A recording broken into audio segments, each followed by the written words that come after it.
Dans un monde où le carbone est essentiel.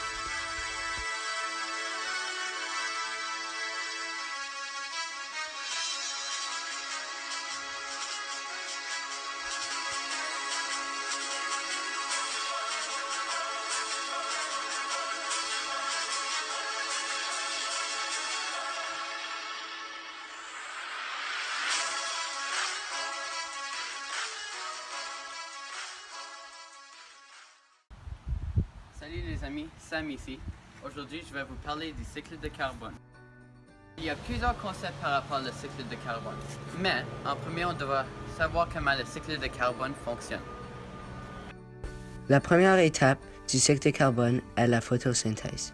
Ceci est un processus qui permet les plantes de recevoir de l'énergie grâce à la lumière, l'eau et le dioxyde de carbone, qui est une forme de carbone gazeux. La prochaine étape est la consommation. Ceci est quand les animaux herbivores mangent les plantes qui contiennent une source de carbone. Puis les animaux carnivores mangent les animaux herbivores pour leur part du carbone. Suivant est la respiration. Cela consiste de les animaux qui expirent du dioxyde de carbone dans l'atmosphère pour retourner dans le cycle. Ce processus est appelé la respiration cellulaire, qui est le processus de changer l'oxygène en dioxyde de carbone à travers la respiration des humains et des animaux. Les déchets de l'animal, urine, sel, organismes morts se font dégager dans le sol grâce à la décomposition. Les déchets sont décomposés par les micro-organismes présents dans le sol grâce à la fermentation. Ce processus dégage du dioxyde de carbone et du méthane, qui est tout dégagé dans l'atmosphère. Ces gaz retournent dans leur cycle approprié.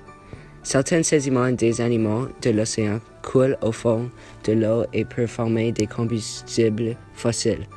Après plusieurs années, ceci est causé car le carbone ne peut plus retourner dans le cycle, donc elle forme ce sachet de pétrole, carbone ou gaz naturel.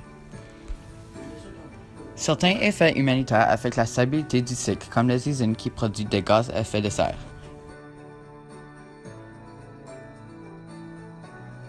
Ces gaz à effet de serre contribuent à l'échauffement de la planète par garder les rayons du soleil pris en l'atmosphère et la Terre. Les rayons rebondissent plusieurs fois qui réchauffent la Terre. Un excès de gaz à effet de serre peut déstabiliser les niveaux naturels de gaz qui peut causer plusieurs dommages à l'environnement et le bien-être des humains.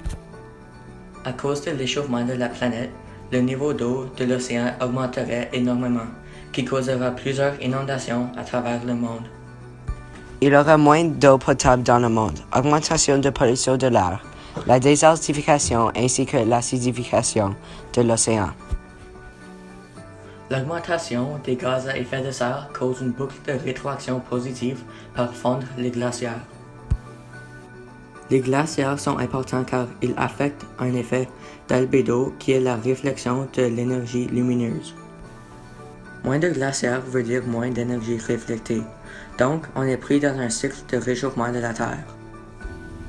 Les gaz à effet de serre n'aident pas à la situation car ils causent le phénomène d'avancer plus rapidement. Aujourd'hui, il y a 111 pays qui participent dans l'accord de Paris, qui est un rassemblement pour parler du climat et les étapes pour diminuer les gaz à effet de serre dans l'atmosphère. J'espère que vous avez appris à propos du cycle du carbone et les effets reliés. Merci.